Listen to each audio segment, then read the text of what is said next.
So here's the scene at the WES HyperCar 2026. We're just past half race distance. You can see over there on the multicoloured clock that it's 22:33 at night. Obviously, we're in the darkness now with all the cars illuminated by their own headlights. We're currently running on this layout. My Swedish teammate Oscar is stood up there on number 6. The race for us is not going as we would hope. We've had 100% reliability from the car. The drivers are doing a solid job.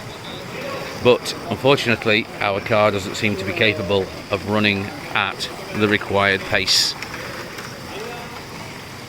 We're having a tough time. We're not exactly certain where we lie at the moment.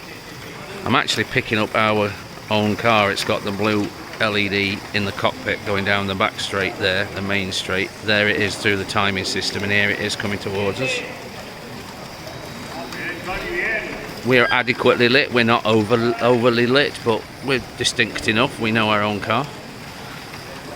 The remaining time on this 28-minute sector is up there at the top. It's just under 11.5 minutes remaining, and yeah, I'm about to take the wheel, so to speak, and do 2 28-minute stints back to back. I'll be running lane number 4 and lane number 2, and those are similar enough that I've specialised in knowing lane number 4 and lane number 2, and over here lane number 13 and lane number 15, which are the same lanes but flipped. Likewise, Oscar's learned lane number 6 and lane number 8 over here, and over here is learned lane number 9 and lane number 11. And we go, I think we go up the odd numbers and down the even numbers, which is why 8 was followed by 6, going to be 4 for me, 2 for me, and then it's going to be 1 for Yona, 3 for Yona, and then Daniel comes in for 5 and 7, and we'll make our way across. And we've been back and forth across this now probably 2 times. Anyhow, the excitement level for us, for me in particular, is a little lower than it was yesterday. We've really moved around the options with the setup on the car. We did a gear ratio change yesterday, which seemed to gain us some lap time, but we moved away from what is widely accepted as being the optimal gear ratio. We moved to a slightly lower gear ratio, but it suited our motor, the motor we were practicing with, and that kind of led us into a blind alley, we thought, because when the car went out to do qualifying this morning on that lower gear ratio that we'd fitted when we put the race motor in yesterday, the car had got no top speed, no straight line speed to speak of.